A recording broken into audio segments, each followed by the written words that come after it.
મોટાભાગે ધાર્મિક સ્થળોનો વિડીયો એની સાથે જોડાયેલા ઇતિહાસથી શરૂ થતો હોય છે, પણ સોમનાથનો આ વિડીયો મારા મનમાં રહેલા ભાવથી શરૂ થઈ રહ્યો છે.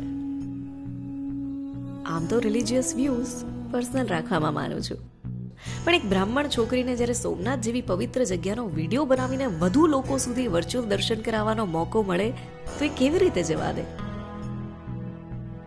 બસ સમજી લો કે આ વિડીયો તમારા માટે વર્ચ્યુઅલ પ્રસાદ છે.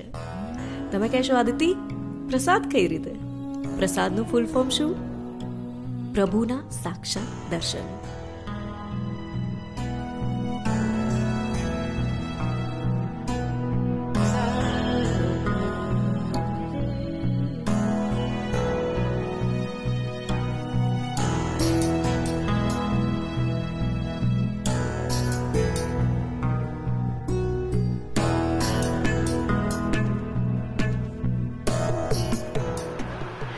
ભારતમાં કુલ 12 જ્યોતિર્લિંગ આવેલા છે, જેમાંનું સૌથી પ્રાચીન સૌ પ્રથમ જ્યોતિર્લિંગ એટલે સોમનાથ. અને એટલા માટે જ ઘણા બધા લોકો એને આદિ જ્યોતિર્લિંગ સોમનાથ તરીકે પણ સંબોધે છે.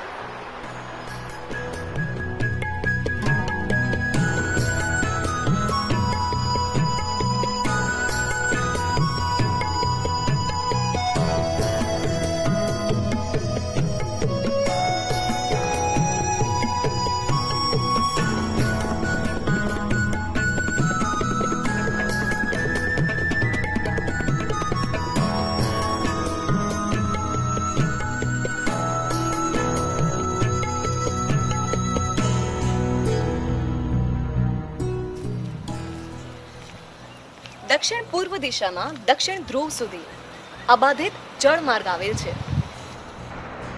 જેટલા લોકો આ વાત જાણીને આવીને સૌથી પહેલા ગૂગલ મેપમાં જોવે કે ખરેખર અહીંયા છેક સુધી પાણી જ પાણી છે, ભૂમિ જ નહીં.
સોમનાથ મંદિરની અકલ્પનીય ખૂબસૂરતી જોતા જોતા મને સ્કંદ પુરાણમાં લખેલ એ વાત યાદ આવી કે જ્યારે જ્યારે આ વિશ્વનું પુનઃનિર્માણ થશે ત્યારે ત્યારે આ મંદિરનું નામ બદલાશે. અને માનવામાં આવે છે કે બ્રહ્માજી જ્યારે આ દુનિયાનો નાશ કરીને ફરીથી નવી દુનિયા બનાવશે ત્યારે આ મંદિરનું નામ હશે પ્રાણનાથ મંદિર.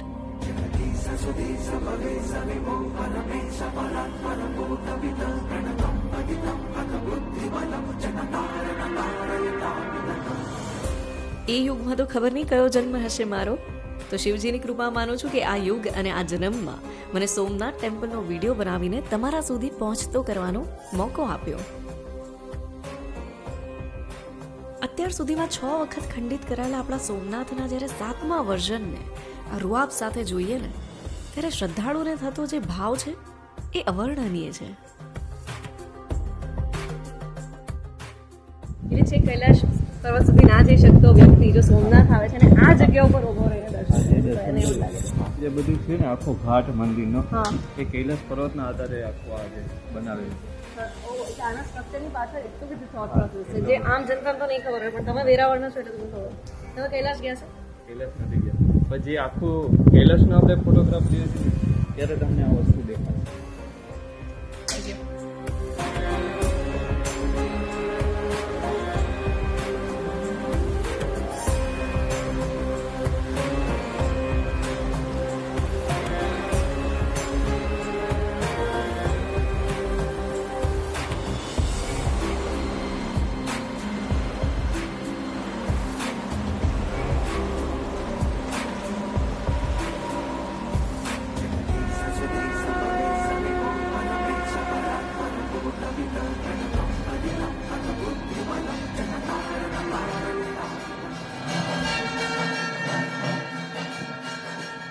દુનિયાના કોઈ પણ ખૂણેથી કેમ ના આ વિડીયો જોઈએ. સોમનાથની આરતીના દર્શન કરવા મળે ને એટલે એમ લાગે જાણે ધન્ય થઈ ગયા.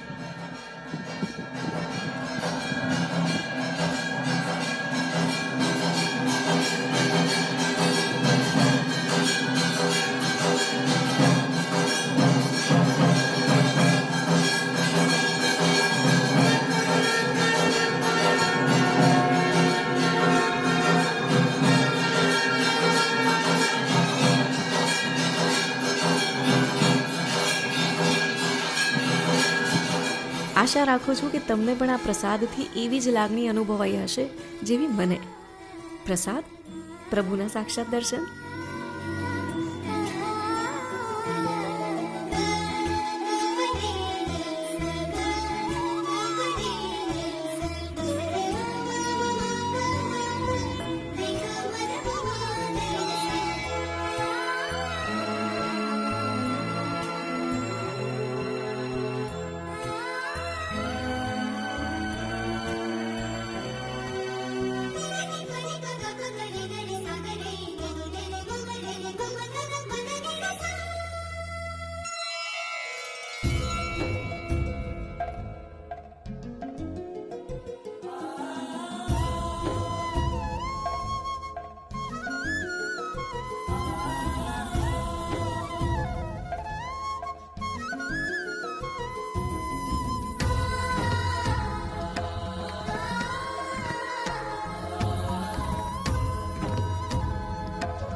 આ લેઝર શો જોતા જોતા કનૈયાલાલ મુનશીજીના શબ્દો યાદ આવી જાય કે જો સરદાર ના હોત તો આપણી આંખો સોમનાથનું પુનઃનિર્માણ નિહાળવા સદભાગી ના થઈ હોત. ज्येष्ठराजं ब्रह्मणां ब्रह्मणस्पत आनश्रन्मन्नोतिभिस्सीदसादनम् ॐ महागणाधिपतये नमः.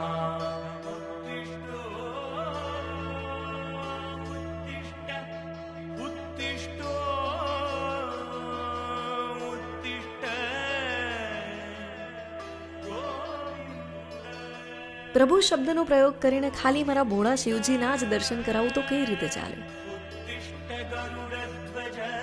ચાલો બતાવો કે બીજા કેટલા પ્રભુનો વસવાટ છે સોમનાથમાં.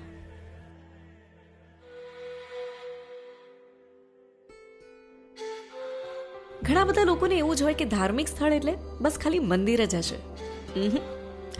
કુદરત પ્રેમીઓને તો ખાલી એટલું જ કહીશ કે ગીતા મંદિરની જોડે આવેલા નદી પાસેનો સનરાઈઝ કે પછી બર્ડ્સ એટલા જ સુંદર છે જેટલો સુંદર સોમનાથના દરિયા કિનારે થતો સનસેટ.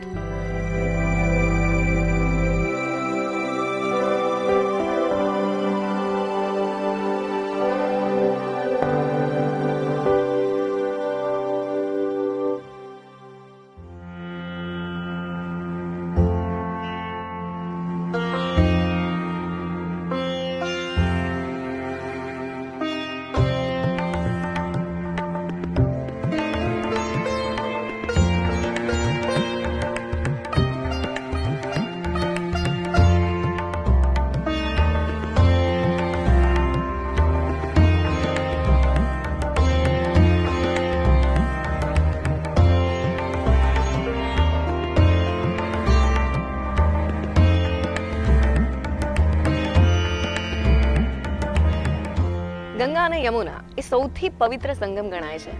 અને એના જેટલો જ પવિત્ર સંગમ કયો ગણાય? ગુજરાતમાં આવેલ ત્રિવેણી સંગમ, જ્યાં કપિલા, હિરણ્ય અને સરસ્વતી જેવી પવિત્ર નદીઓનો સમુદ્ર સાથે સંગમ થાય છે, ત્યાં અચૂક મુલાકાત લેવી. અને જ્યારે પણ ત્રિવેણી ઘાટ ઉપર આવો છો ત્યારે પગ ના પલાળવા હો, થોડું જોખમી છે.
પુરાણમાં વાંચ્યું હશે તમે શ્રી કૃષ્ણ નિજધામ પ્રસ્થાન લીલા. આ એ જગ્યા છે જ્યાં શ્રી કૃષ્ણની લીલાની સાથે સાથે દ્વાપર યુગનો અંત અને કળયુગની શરૂઆત થઈ હતી. ભાલકા તીર્થ.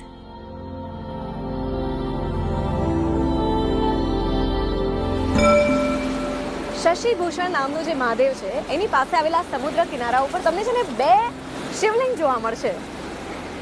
દરિયાનું આ જે પાણી છે, આ જે મોજા છે, એ લહેરે સતત છે ને આ શિવલિંગની ઉપર જળ અભિષેક કરતી જોવા મળે તમને. નામ છે આ જગ્યાનું બાણ ગંગા.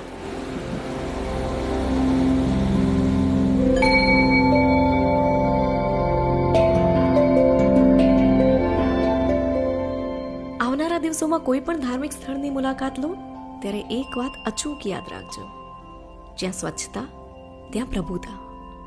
મને કહેજો કે કેવું લાગ્યું તમને. મારી નજરે સોમનાથ, મારી નજરે ગુજરાત.